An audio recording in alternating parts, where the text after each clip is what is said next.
الحمد لله رب العالمين الرحمن الرحيم ملك يوم الدين إياك نعبد وإياك نستعين اهدنا الصراط المستقيم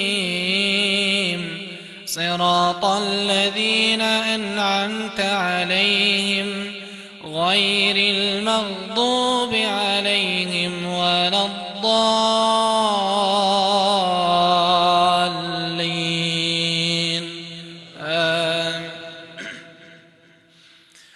ويا قوم ما لي أدعوكم إلى النجاة وتدعونني إلى النار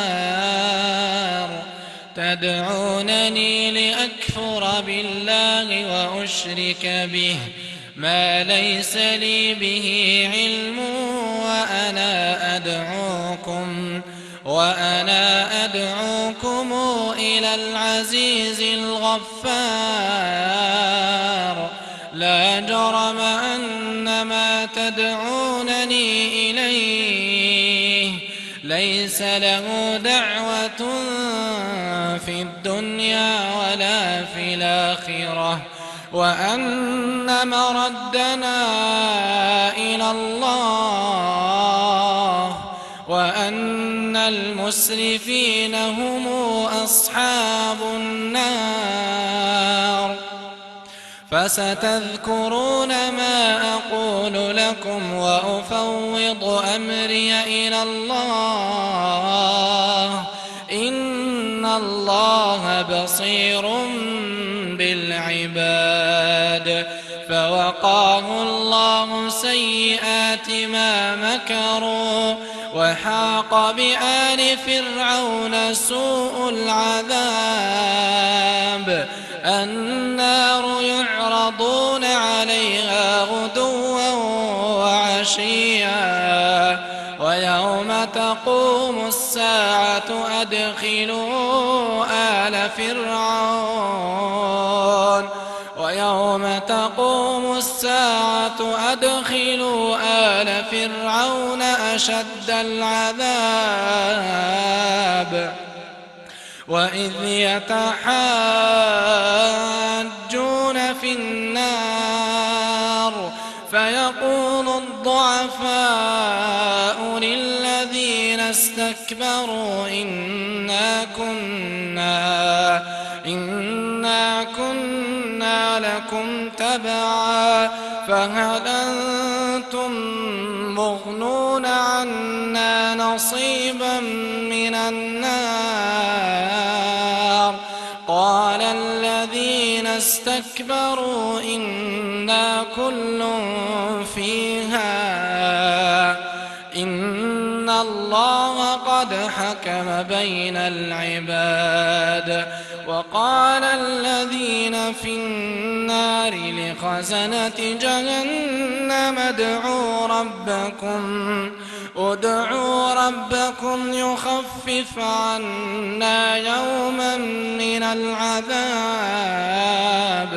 قالوا أولم تك تاتيكم رسلكم بالبينات قالوا بلى قالوا فادعوا وما دعاء الكافرين إلا في ضلال إنا لننصر رسلنا والذين آمنوا في الحياة الدنيا ويوم يقوم الأشهاد يوم لا ينفع الظالمين معذرتهم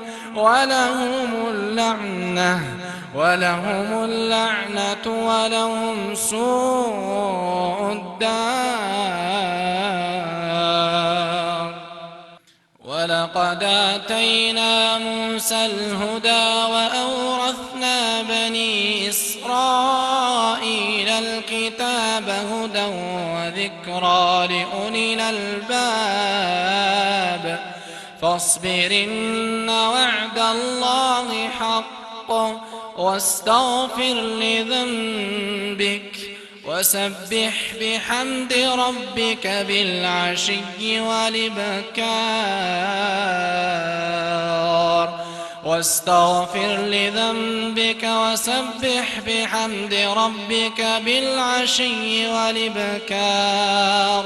إن الذين يجادلون في آيات الله بغير سلطان أتاهم إن في صدورهم إلا كبر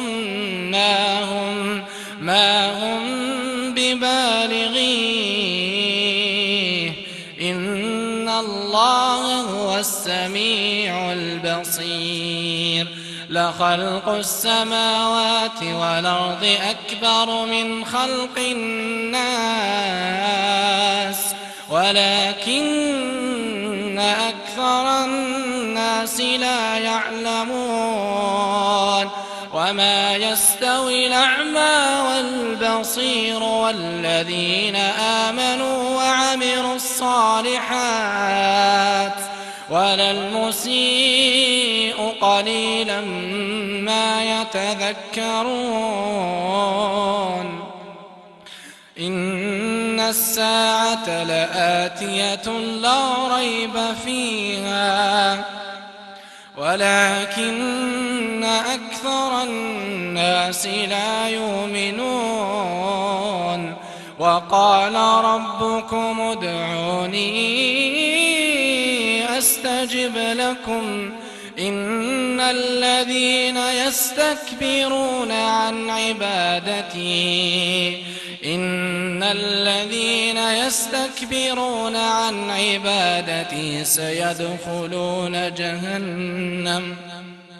سيدخلون جهنم داخرين